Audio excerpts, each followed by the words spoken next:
Olá a todos! Vamos apresentar agora o novo episódio do podcast Entre Amigos e o tema de hoje será Viver é melhor do que falar, o mensageiro comprometido. Estamos hoje com o nosso amigo Ian, que vai ser o parceiro do trio, para que a gente possa falar alguma coisa sobre isso. Espero que vocês gostem, ok?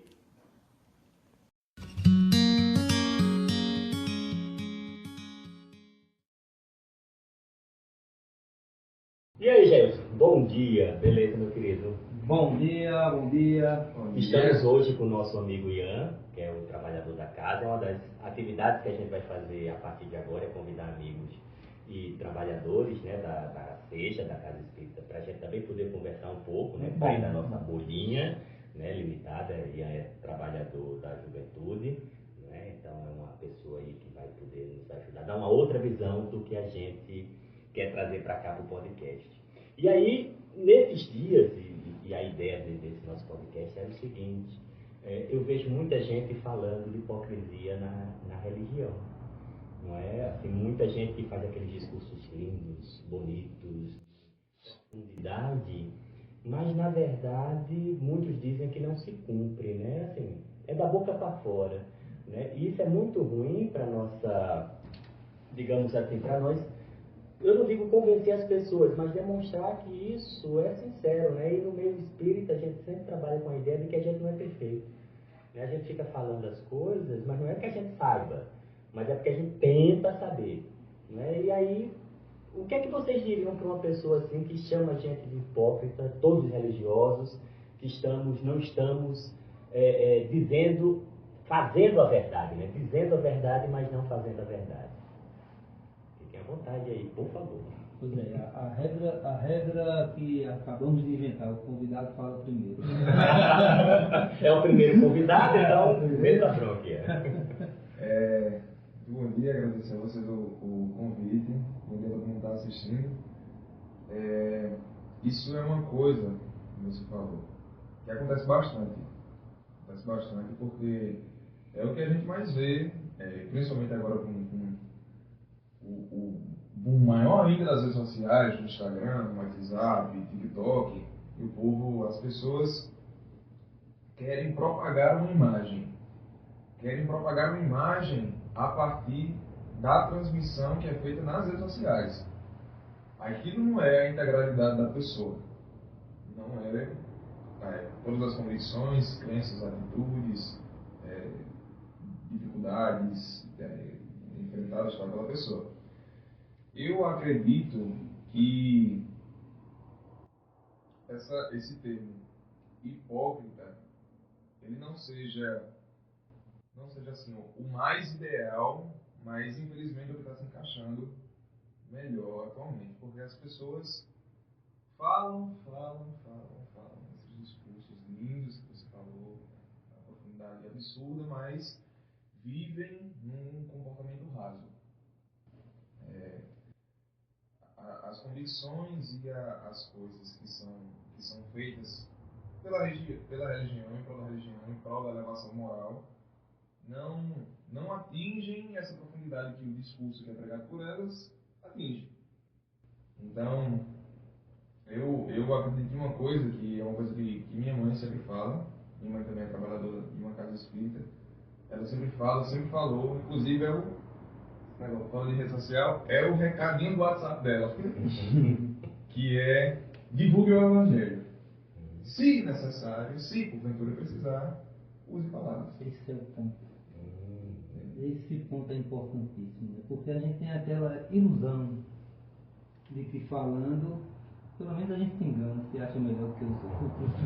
A gente tem aquela ilusão de que a gente sabe, de que a gente está aqui para ensinar, de que a gente está aqui para aquelas ovelhas perdidas nos escutarem a palavra de Jesus através de um emissário divino. Isso vigorou por muito tempo e ainda está em voga, né? Mas não, a gente, como ele acabou de falar, o ponto é esse. Se a gente vive o Evangelho, se a gente pratica ele, não quer dizer que viver o Evangelho seja ser santo, né?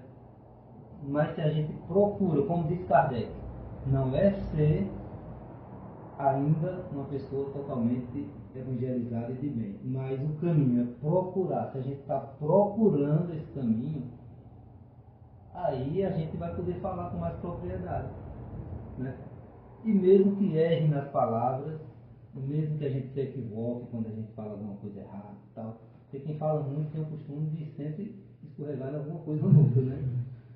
Mas mesmo que a gente erre, tem aquela realidade fática dentro de si, da busca pela perfeição, da busca pelo Evangelho, da busca pela verdade. E isso embate, né? O que você falou é o ponto central, né? Pregar o Evangelho com a vida. Com a vida. Precisar usar as palavras, a gente acaba usando, né? Porque a gente... Eu entendo, inclusive o subtítulo do nosso encontro hoje, do nosso episódio, é o mensageiro comprometido. Então, pelo que eu estou entendendo que vocês estão dizendo, ser mensageiro comprometido é não simplesmente ser da boca para fora, né? Ser só um propagador da mensagem, como se fosse uma caixa de som, né? Que simplesmente transmite, mas não traz nada de seu naquela mensagem, né? Aliás, ao contrário, traz ruído, né? Então, porque a falha da caixa de som, o som não sai propagado. Mas é ser uma outra voz, né? Partindo dali, daquela mensagem, a gente conseguir falar algo, né? Porque muitas das vezes, aqueles que conseguem, né, ter essa demonstração de prática do Evangelho, de execução do Evangelho propriamente dito, inclusive são bombardeados, inclusive nas redes sociais, não é? Porque você vê muitas pessoas fazendo elogios ao Evangelho de Jesus, que Jesus nos trouxe, né? Que mensageiro de Deus, aí sim, o mensageiro comprometido de Deus, literalmente, né? Mas na hora em que uma pessoa executa uma boa ação, você vê justamente aquelas pessoas que defendem esse Evangelho indo para o embate, né? A gente dá um exemplo muito claro, né? Que eu acho que é um exemplo que foge das religiões, porque demonstra na sua ação diária uma atitude cristã imensa, como o padre Júlio Lancelotti, não é? Ele pratica o bem como Jesus ensinou. E ao mesmo tempo você tem muitos religiosos de várias vertentes, várias denominações, atacando-o, porque o consideram uma atitude, a atitude dele como não correta, não é? Então a ideia é aplicar isso daí de fato, né? E que outros exemplos ou que ações a gente pode fazer aí para que possa mudar isso, né? Que a gente possa ter de fato pessoas comprometidas com a mensagem do Cristo, né? E sendo humanos, porque aí o principal foi Jesus veio aqui como um espírito mais evoluído e conseguiu nos passar a mensagem. Mas nós somos falhos, né? Nós não somos evoluídos como ele, né? Eu fico pensando, por que é que Jesus disse: eis que vos envio como ovelha para o meio de lobos? Se eu estivesse no dia lá escutando isso, eu vou não. Eu vou como ovelha para o meio de um bocado de lobo. É isso, mestre. A mensagem de Jesus nunca foi fácil. Nunca foi assim, digerível facilmente, assim, você ouvir, legal, é isso mesmo. Hoje a gente romantiza muita coisa. A gente romantiza, por exemplo, o que os publicanos disseram: o seu mestre come com os fariseus, né? O seu mestre come com publicanos e pecadores. A gente romantiza, né? Jesus estava no meio de raparigas, de impostores, de corruptos. Não era propriamente concordando com eles, mas eles precisavam, né, do Evangelho. E hoje os cristãos, ovelhas, no meio de lobos, quando propagam o Evangelho, aí os lobos atacam, né? Os lobos começam a se incomodar. Não pode falar disso não. Aí você já está extrapolando a sua, né? O receio do embate, né? Quer dizer, quando o Cristo chega para nós e diz assim: eu não vim trazer a paz, eu vim trazer a espada, era para cortar justamente a falsidade, né? Separar o joio do trigo, né? A gente ter uma ação real, não é? Contra essa situação, isto é, expondo a hipocrisia, né? No livro dos Espíritos, no livro Evangelho segundo o Espiritismo, principalmente o Evangelho, apresenta lá uma mensagem justamente isso, né? Se for o caso de um ato pessoal prejudicar a si mesmo, não pode ser propagada a informação. Mas se atinge mais pessoas... É a questão de São Luís, né? Exatamente. Aí ele vai dizer assim, é importante que se comunique, não é? E ele diz mais, ele nem diz que é importante, ele diz que é um dever, não é uma faculdade, é um dever do cristão. Tanto São Luís quanto Erasto, também no Evangelho segundo o Espiritismo, de todo homem de bem, tem a obrigação de desmascarar o erro. O Evangelho é assim. Sinto muito, mas o Evangelho tem que ser... Oi, e como é que a juventude vê isso, já que você está trabalhando com esse grupo assim? E claro, são adolescentes e muitas vezes tem um embate com o pai e com a mãe, né, com os responsáveis, os tutores. E nem sempre os pais conseguem também serem Jesus Cristo, para poder não errar, e às vezes tem uma fala e uma prática, né? Como é que o jovem está vendo isso hoje em dia, já que a gente já passou um pouquinho desse período nessa encarnação, né? Deixa eu, vocês podem voltar. Pode voltar.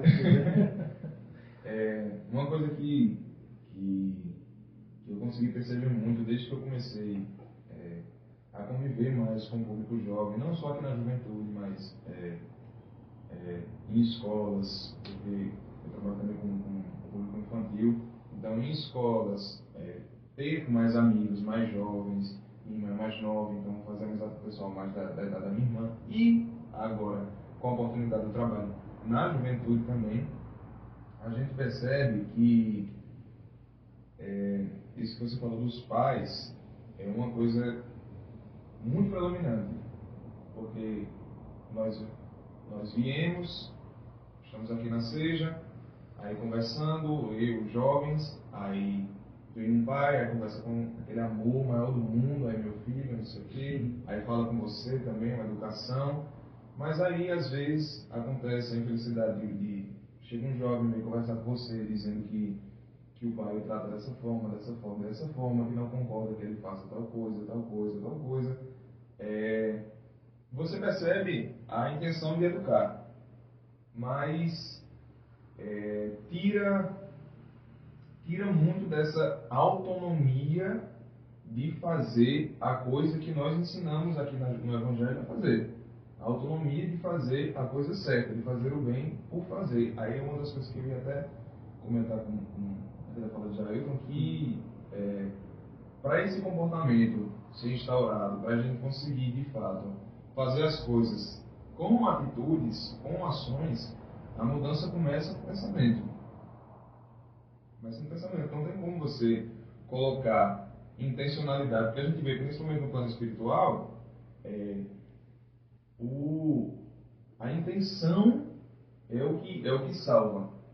O arrependimento é o que impulsiona. Exatamente. A vontade de fazer o bem, a boa vibração que é propaganda, é o que causa a transformação no ambiente, nas pessoas, no social. Então, uma das coisas que a gente fala bastante na juventude, tanto eu como Giovanni, e Paulo falava, e Daniel falava também, que o importante é vigiar os pensamentos e entender que o Espiritismo, ele consola, mas ele entrega um trabalho, que é você entender que você precisa levar a mudança para onde você vai, e que essa mudança começa no seu pensamento, mas que ele precisa ser propagado com as suas atitudes. E os jovens estão recebendo isso muito bem, inclusive. Muito bem, porque a gente esclarece que as coisas boas devem ser praticadas. E é aquela questão, né? As leis de Deus estão escritas na consciência. Nós sentimos quando estamos fazendo bem. E é bom fazer o bem.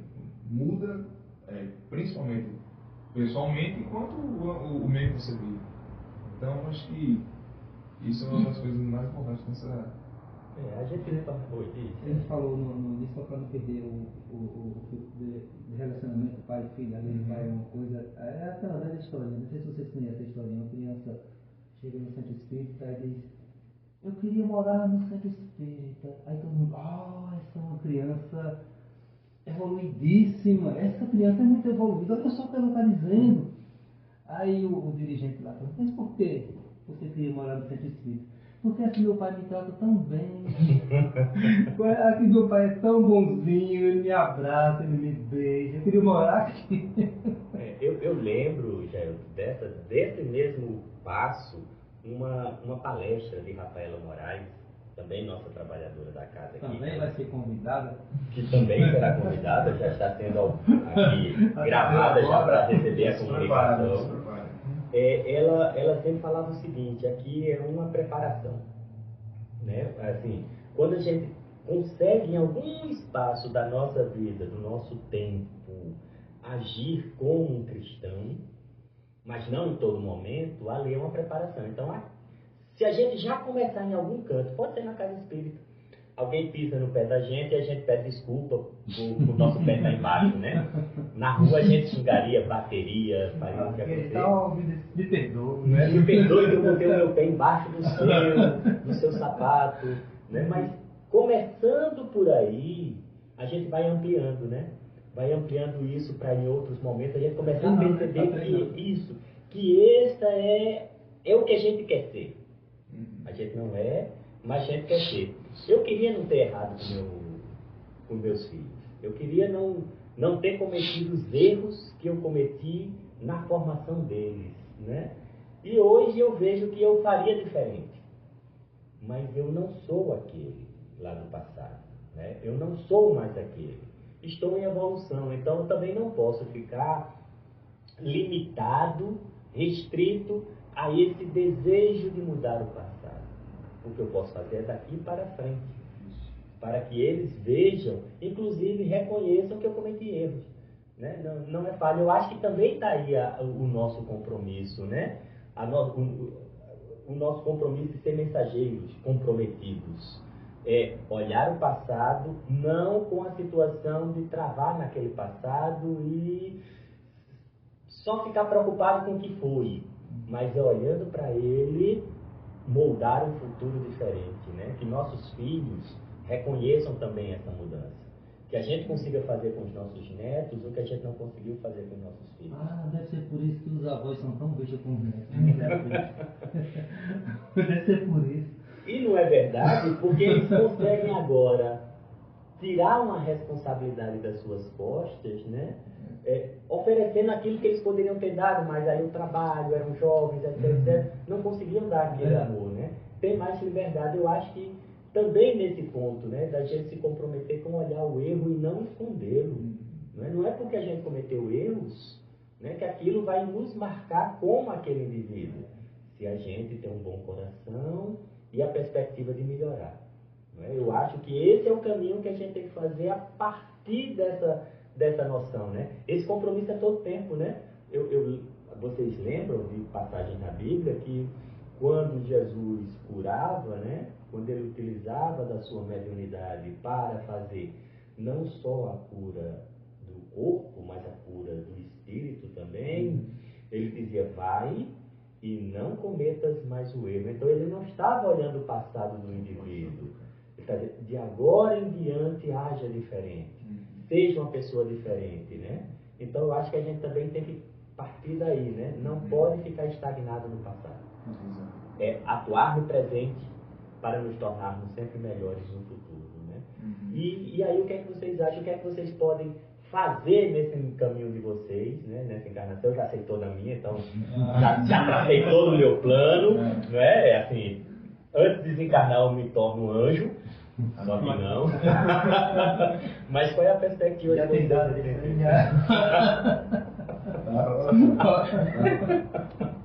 E aí, qual é a visão de vocês, isso do futuro, do presente para o futuro de vocês? Uma coisa que eu estava pensando ainda sobre um tópico que a gente falou um pouco antes da mudança e tal, que uma coisa que me veio na cabeça é que eu escutei uma vez, mesmo que não saiba, és exemplo para alguém. E aí a gente conversa às vezes com os jovens que vem com esses relatos de situações desagradáveis ou situações complicadas no próprio lar, e a gente instrui e faça que pode ser que a mudança daquele ambiente comece com ele. Comece com ele. Que a maneira que ele reage às situações que são impostas dentro de casa pode fazer com que essas situações comecem a se converter em situações melhores, situações mais fáceis, ou até que elas não mudem, mas que a maneira que elas chegam neles não impacte tão negativamente, e que pode ser justamente que venha trazer a mudança completa, porque o exemplo, o comportamento, ele vai mudando de acordo com o hábito, né, com a prática, e que essa mudança pode começar com um jovem, e pode começar com você, mesmo que não na juventude. E eu já pego o gancho para o seu próximo comentário de não ficar preso às questões do passado e visar sempre a melhora do presente para o futuro, porque a culpa ela estagna, mas o arrependimento impulsiona. Então, a compreensão, principalmente vindo de você, a compreensão dos erros do passado, pode lhe dar pode entregar de bandeja na sua mão um manual do que fazer no futuro, do que fazer no presente. Porque, como você falou, você não é mais aquele. A sua visão de mundo, a sua visão do Evangelho, a sua visão das pessoas que lhe rodeavam não são mais as mesmas. E isso lhe dá uma margem para fazer diferente e melhor daqui para frente.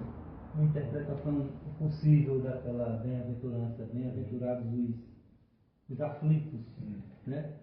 Pegando o seu gancho aí. Bem-aventurados os aflitos, porque você, quando se descobre uma pessoa tão pequena, quando você começa a se evangelizar e você começa a tentar se autodescobrir, que o autodescobrimento é um trabalho de uma vida, eu não estou dizendo nem de uma existência, porque são várias existências, né? Na mesma vida. O autodescobrimento é o trabalho de uma vida. Então, se você, digredindo um pouco aqui, se você fez um curso de fim de semana, venha se autoconhecer, e quando você sair, você vai estar já se autoconhecendo. Você chega em casa achando que se autoconhece, só porque você não aprendeu coisa nenhuma, né? Então, voltando da digressão, você minimamente se percebe: olha, como eu sou pequeno, como eu sou falho, como eu estou longe da misericórdia de Deus. Aí você se aflige. Você não fica aflito? Aí, por que Jesus diz: bem-aventurados os aflitos? Porque a partir desse aí, do que você falou, né, a culpa vai criar aquela estagnação, aquela aflição, mas aí o arrependimento dá aquele impulso para a gente ir para frente, né? Então, os aflitos são bem-aventurados por isso, porque eles estão percebendo como eles foram, como ele está sendo, e como ele pode ir mudando paulatinamente, né? Paulatinamente. Então, essa bem-aventurança eu interpreto dessa forma. Eu achei muito bonito o que a falou. Né? Essa frase eu acho que é muito marcante, vai ser marcante o episódio, né? Que a culpa nos estagna e o arrependimento nos impulsiona. De fato é isso, né? No momento em que a gente não se sente incomodado com as nossas atitudes, né? Não age de alguma maneira, isso é, o próprio sentir culpa de alguma maneira, ou se sentir incomodado, talvez a melhor palavra seja essa, a gente não vai estar pensando numa melhoria. Se a gente acha que está sempre certo, né? A gente não vai mudar. Né? Então começa pelo incômodo, né? E o Cristo quis nos dar esse incômodo. Né? Ele não veio nos deitar numa cama macia, maravilhosa, tal. Pediu para olhar para dentro. Né? O Espiritismo também olha para dentro e vê. E aí, Joana de Ângeles, ela trata algumas coisas nas obras dela, né? Dizendo que a gente tem que abraçar nossas sombras. Né? Porque se a gente não consegue entender onde a gente está falho, a gente acha que está perfeito. não é? E não é o caso, né? De nenhum de nós aqui encarnado, né, ou desencarnado, ainda em evolução, imaginar que a gente não possa melhorar nos aspectos, né, de sociedade, porque, na verdade, a gente nunca melhora para nós mesmos, digamos assim. A melhora nos afeta, mas é para que a gente aja junto ao próximo, né? Porque se fosse para a gente evoluir por conta própria, a gente não precisava encarnar. A gente estava lá na erraticidade, melhorava, estudava, tinha contato com as mentes, né, com os espíritos mais evoluídos no mundo, e a gente se tornaria anjo. Sem o peso do corpo da matéria para atrapalhar o aprendizado, é uma maravilha. Ah, é fácil demais, né? E imagina... Tem 90 quilos sendo puxado para o centro da terra. Imagine Ian, que trabalha com o corpo, né, com movimento, com dança, com expressões. Imagina o que ele vai fazer desencarnar. Pois é, meu amigo. Ele já dá um nó no corpo. Imagina se só tivesse espírito. Meu amigo, né? Mas a gente vem justamente para cá para lidar com a sociedade, para lidar com o outro, né? O amor ao outro, que às vezes é tão complicado, né? Então, aquilo que a gente já falou, né, no outro episódio sobre perdoar os inimigos, e mais do que perdoar depois amar os inimigos, tem uma cadeia nessa ideia, né? De que a gente só pode passar a mensagem num todo, né? Não dá para ser uma coisa só, assim, a nossa vida muda, não é só na casa espírita, ela vai mudando ao todo. Ela pode começar num local e ela para os outros, né? Percebem isso na vida de vocês, no contato com o outro percebe isso da gente, porque eu acho que esse é o ponto principal, né? É ser reconhecido, não porque a gente precise do reconhecimento externo, mas porque as pessoas começam a ver que a gente já age diferente, não é? Percebem isso no movimento de alguém que tenha uma religiosidade mais profunda, que entendeu a mensagem do Cristo. Reconhecem alguém assim? Conhecem alguém assim? Que entendeu completamente? Não completamente, aí você está querendo demais, né? Só Jesus é que mas alguém que vocês se exemplificam, não pela perfeição, mas pela busca. Sempre tem alguém que a gente admira muito. Agora, todo mundo, em todas as religiões, por exemplo, não todos, mas em toda religião existem pessoas que acabam endeusando aqueles que estão acima dos púlpitos, falando verdades belíssimas, que foi o que a gente começou a falar, né? Falando todas aquelas coisas belíssimas, inspiradoras, a pessoa chora, se emociona e tal, e acaba endeusando aquela pessoa, né? Seja quem for. Se a gente soubesse a distância que a gente está de Jesus, a gente não endeusaria ninguém. Eu faço comparação, como eu fiz na minha última palestra. Tem alguém que tem 20 centavos, né? A comparação da bondade e da perfeição de Jesus com o dinheiro. Alguém tem 20 centavos, mas chega alguém com R$2, já tem mais, já tem bem mais do que aquilo. Aí chega alguém com R$50, olha, já tem bastante. Chega alguém com 20 mil. Nossa, tá, a distância é grande, são as nossas diferenças, né? Mas vem Jesus e ele tem 250 bilhões. Aí o que tem mais está aqui e Jesus a gente nem consegue ver onde. Então ele olha para baixo e vê todo mundo igual, né? Todo mundo na mesma, uns pouquinho mais adiantados se comparado com ele, um pouquinho mais adiantados do que os outros. Então, endeusar palestrante, endeusar médium, endeusar pastor, endeusar padre, é um erro terrível e até uma falta de caridade com aqueles que estão ali, porque todo mundo é vaidoso e se tem um monte de gente endeusando, aquilo convém acaba subliminamente a pessoa se entendendo realmente aquilo que os outros dizem que ele é. Aí pensando nisso, ontem eu recebi uma psicografia e no finalzinho tem tudo a ver com o nosso papo aqui, porque no finalzinho ela fala assim, uma amiga minha, Idelzuíta é o nome dela. Ademais, quem te disse que a palestra pública é o único meio de pregar o Evangelho? Ela é, na verdade, o mais frágil. Aí a gente entra no que ele falou no início, né? Prega o Evangelho com tua vida, vive-o a cada momento, sente-o nas tuas mais íntimas convicções, sofre ao perceber quão longe estás dele, Roga a Deus as oportunidades de o incorporar na vida. Agradece cada lição enviada do alto. Chora com os que choram, consola os aflitos, compreende, perdoa e ama sempre. Aí ela colocou, o Evangelho é para ser vivido. Caramba. É para ser vivido.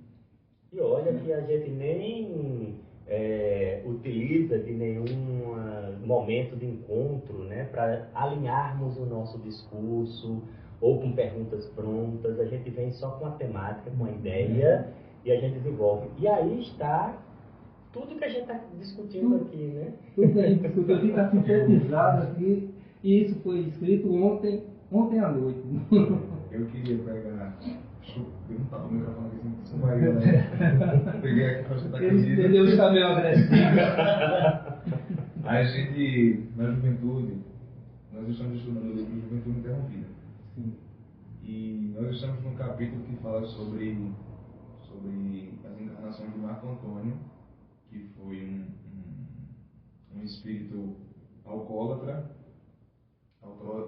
que desencarnou devido ao vício no álcool, mas ele deixa ao fim uma mensagenzinha que eu vou ler também, porque você começou a ler e eu me lembrei, que foi o capítulo de ontem também, capítulo de ontem. Não, a mensagem não foi integralmente passada ontem, mas ela foi discutida ontem. Mas assim, a gente estava me preparando para vir para cá. Enquanto a gente está procurando aí, a gente sabe assim que a gente tem muitas vezes, acontece as coisas aleatoriamente, né? Do nada uma coisa acontece, Isso. uma coincidência. Cada um lê coisas que contribuem depois, assim, todas as coincidências que normalmente nós espíritos vemos. Ontem eu estava até preocupado, mas como é que eu vou participar do podcast sem ter lido nada, sem ter estudado nada, mas a proposta é justamente essa, é a gente chegar aqui e falar abertamente desses temas. Exato. Aí, essa mensagem foi minha irmã, que também é jovem da Juventude Espírita daqui, pegou um print e falou, como eu amo o Espiritismo. Sim. Aí o trecho que Marco Antônio fala. Os jovens acham que sabem de tudo, mas as coisas não são assim. Ouçam mais, prestem mais atenção a seus pais e seus amigos verdadeiros, companheiros que de fato querem o seu bem. Jovem amigo, não faça como eu, faça diferente. E isso me traz muito no pensamento que eu ia falar antes de ler isso aqui, que era, você perguntou se a gente conhecia alguém assim, alguém que vive o Evangelho de fato, essa integralidade das coisas que a gente estuda. E minha mãe costuma dizer muito que ela diz o seguinte, meu filho, ninguém é perfeito. Ninguém é perfeito. Então, se inspire no melhor das pessoas. No melhor de cada pessoa. No melhor dessa pessoa aqui que tem esses tantos defeitos, mas tem isso aqui de tão bom que pode me agregar, e que pode me agregar numa amizade, num convívio, e eu com ele assim, no melhor dessa pessoa aqui, que tem isso aqui de tão bom, mas esses tantos outros defeitos. Então, que a gente ouça mais, nos compreenda de fato, como você falou. Jesus está sem nem aonde, imensurável. E a gente aqui tão pequeno, que a gente se compreenda nessa insignificância, insignificância porque nós somos relevantes, né? Estamos aqui para evoluir de fato, mas que nos compreendamos nessa insignificância e possamos ouvir mais do que as outras pessoas têm a falar, e que não achemos que o que nós achamos e o que nós pensamos e o que nós falamos é a dança do Tokyo, mas que as pessoas agreguem na sua elevação moral, isso simplesmente, a troca sempre. Então isso está mais ou menos naquilo que a gente já ouviu, tem umas frases bem bonitas, né, que tem no livro dos Espíritos, indulgência para as faltas alheias, não é? Definição de caridade, né? Exatamente. Como entendia Jesus, é como entendia qualquer um, não. Como entendia Jesus. Exatamente. Então você tem a possibilidade de não observar as faltas, mas é dar a dimensão delas como um indivíduo em desenvolvimento e não focando nelas, focando no que tem de bom. Todo mundo tem um quê de bom, né? O pior bandido, inimigo do povo, seja lá o que for, tem na sua essência a bondade divina. Talvez não desenvolvida a ponto de ser percebido por todos, mas ama a mãe, tem uma paixão pelos filhos, um devotamento pelo companheiro, pela companheira, né? E ali é um exemplo, não é? Se a gente só olha para os percalços, para os problemas que ele enfrentou, a gente ia imaginar que todos mereciam a pena de morte, não é? A gente chegar e matar todos, porque ninguém é perfeito. Mas na hora que a gente olha com este olhar caridoso para o outro, a gente está fazendo exatamente o que o Cristo fez. Uma passagem, eu acho que todo episódio a gente fala dessa passagem, que eu acho que é basilar na mensagem do Cristo, que é a da mulher adúltera. Sim. Não é? Porque o único naquele meio, se alguém não lembra da passagem lá da Bíblia, pegaram uma mulher em adultério, na prática, né? E aí levaram para Jesus. Ele estava dando uma palestra no meio do povo e botam aquela mulher lá. E diz, esta mulher cometeu adultério. As regras, né, as leis mosaicas diz que a gente tem que apedrejá-la. Né? E o Cristo poderia ter das duas uma. Ou aceitado, porque ele não veio quebrar as regras, ele veio fazer cumprir. Ou ele deveria passar pano e, na verdade, não fazer nada, e aí estava quebrando essa regra. Ou seguia ou quebrava. E, obviamente, o espírito da escola de Jesus, ele encontrou aí a verdadeira mensagem que queria passar. Né? Que é o seguinte, quem não tem pecado, que atire a primeira pedra. Né? E o único ali que poderia ter tirado pedra era Jesus. Ele poderia ter pego e aí todo mundo pegaria também, porque ele demonstrou na sua vida, na sua ação diária, cotidiana, pelos relatos que temos, né, não só na Bíblia, mas também em psicografias, em relatos de outros que conviveram naquele período, era uma atividade cotidiana do bem. Não é? E ele tinha essa capacidade, porque ninguém conseguiria, a não ser por meio de subterfúgios, encontrar aquele defeito em Jesus em relação aos demais, não é? E aí, um a um, vão saindo de perto, não é? E começando pelos mais velhos, né? Como se diz. E compreendia melhor, né? Porque mais vivenciado, compreendia que falhou muito. E, portanto, não poderia seguir ao pé da letra a lei mosaica, porque ele também estaria ali, né? Mas o mais bonito vem depois, eu acho. O mais significativo da mensagem do Cristo é quando ele olha para ela e diz, mulher, tem alguém que te acusa? Aí ela olha para o lado, não, todos foram embora. Não sou eu também que vou fazer. Eu também. Não é? Então essa misericórdia divina, eu acho que é a mensagem que a gente tem que deixar nesse sentido do mensageiro comprometido, né? Da gente trazer a mensagem do Cristo com essa visão de que a gente não olha as faltas alheias, olhemos mais as nossas para corrigi-las. Se a gente conseguir corrigir a nossa, lidar melhor com a mensagem que recebemos dos nossos pais, por mais que não concordemos, não é? Não é aceitar também atitudes de agressão, né? Existem meios, mecanismos hoje na sociedade para trabalhar, né? Os assédios, essas coisas todas. Mas diante daquilo que eu não compreendo, ainda acho que está errado, misericórdia para as falhas dos pais, não é? Para as atitudes dessas pessoas, porque sabemos falhas. Né? E se a gente agir assim, e aquele que está recebendo essa mensagem poderá com mais facilidade compreender a mensagem do Cristo e mudará, né? Porque diante de uma atitude agressiva, uma resposta agressiva, ou a resposta que Jesus nos deu, mansa, porque desarma o outro, né? Ele não precisou levantar a mão para ninguém, né? Quando ele estava sendo jogado de um precipício, né? na saída de uma cidade, né? Ele foi andando, ele não precisou lutar com ninguém, ele não precisou fazer aquela luta lá de Bollywood para destruir todos, né? com a sua Força força aí. moral. Olhou olhos nos olhos de cada um e ninguém teve coragem de levantar uma mão para ele, um dedo para ele. Não é isso? Eu acho que esse é o caminho que a gente tem que cumprir. É difícil, né? E aí, como é que a gente começa então nessa história, companheiros? Porque assim, de fala, como a gente disse, já está cheio, né? A gente sabe falar. É. E aí o que fazer? A Então? lição sabemos de cor, só nos resta aprender. O mensageiro comprometido, na verdade, então seria aquele mensageiro comprometido consigo mesmo, comprometido em se melhorar, comprometido em se auto-aprimorar, porque o Evangelho é isso que ele nos pede. Isso como nos diz Kardec, inclusive, no Evangelho segundo o Espiritismo, isso é o objetivo de todas as religiões. Né?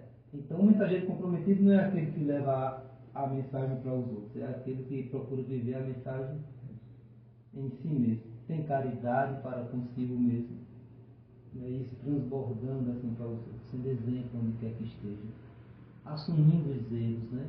Errei sim, eu assumo as consequências do meu erro. Né? Quem é maduro faz assim, quem é criança vai arrumar subterfúgios, né? Criança espiritual, né? Criança espiritual. Criança de 99 anos, ela diz, não, eu estou errado não, eu estou certo. Não é isso. E aí?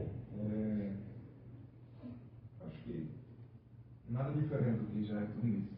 Tudo que a gente não tenha dito até agora. Principalmente se conhecer o Evangelho ou não. Mas se conhecer de fato e entender que a mudança começa em você. Você não espere o melhor vindo do outro. Leve o melhor para o outro. Muito bem. Nesse ponto, né, do mensageiro comprometido, do que a gente deve fazer, a gente deve viver a realidade. Isso quer dizer que a gente pode transmitir uma mensagem para o outro, né, mas nós não sermos assim. Eu lembro até, e aí a gente está terminando, eu lembro até de uma cena que me chocou bastante, essas postagens, né, de uma pessoa, de um órgão internacional de ajuda humanitária, tirando vídeo, entregando não sei se era água, um prato de comida para uma criança. Quando desligava a câmera, ele tomava aquele material da criança, sabe? Então não é o que a gente posta nas redes que torna-se visível, né? Quando Cristo disse assim que a gente tem que orar no escondido do nosso quarto, com portas fechadas, né? Falando com Deus diretamente, e não numa esquina gritando e mostrando, né? Quando a gente jejuar, a gente jejue, mas viste a roupa mais linda, mais bonita. As mulheres se maqueiam, os homens também se maqueiam, deixem com um sorriso no rosto, para ninguém perceber que a gente esteja jejuando. Não fazer como outros que se pintam de escuro, que vestem as roupas, jogam cinza na cabeça, para demonstrar que estão jejuando, né? Então, é ação no dia a dia mesmo, naquele trabalho cotidiano que ninguém vê.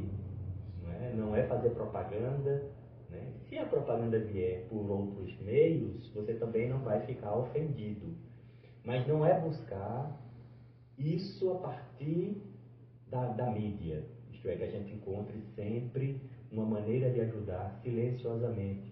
E não é dinheiro, não é ter tempo.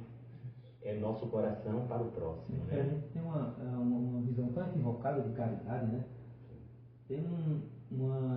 E a gente tem uma visão tão equivocada que a gente acaba distorcendo e se apegando àquilo ali. Fora da caridade não há salvação. Como se fazer a caridade é o suficiente para se salvar. Não é. Jorge Elahart, numa palestra dele, ele falando uma coisa bem interessante sobre caridade. A gente se apega a esse conceito, faz o mais fácil, dá uma esmola, dá uma cesta básica, dá de todo jeito, e trata mal as pessoas que recebem, e faz de todo jeito, e pronto, já fiz minha obrigação, já estou salvo. Aí ele faz essa comparação, olha só, para fazer café, digamos que a caridade seja café. Para fazer café, só com um pó de café, você faz? Você precisa do pó de café, você precisa da água, você precisa do fogo, você precisa de açúcar, para quem gosta, né? Você precisa da vasilha. Então, fora do pó de café, não existe tomar café, né? Mas só o pó Mas não gera só café. o pó não vai, né? Vamos fazer paridade e ainda mais de todo jeito, né? A gente distorce tudo de bom que nos chega. Essa é a verdade, né?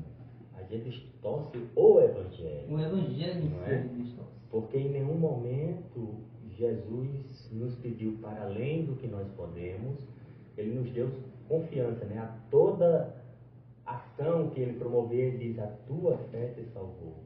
Isto é, o teu amor em movimento, né? O amor a si e amor ao próximo que fez a diferença, né? Vamos agir assim a partir de agora?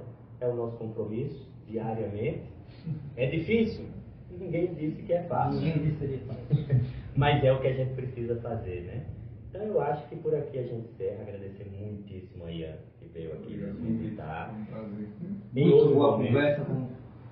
Como Muito sempre, bom, né? muito Ian bom. é um doce de pessoa, é uma pessoa que a gente tem o maior carinho, tanto que foi nosso primeiro convidado, porque traz essa energia do jovem, né? Essa emoção do jovem de poder ainda nessa encarnação, nessa vivência, nessa existência, ter muito a contribuir ainda com toda a sociedade. A gente já está na metade, né? Já espero eu. Você já está com 85%. E contando, né? E contando. Pois é, então, muito obrigado a todos e vamos nos encontrar no próximo episódio. Muito obrigado. Amigos, terminamos agora de fazer nosso episódio número 4. Espero que vocês gostem verdadeiramente do nosso trabalho de transmitir a mensagem do Cristo. Compartilhem, comentem e curtam se vocês verdadeiramente entenderam o que nós estamos querendo fazer, apesar das nossas falhas. Até mais a todos.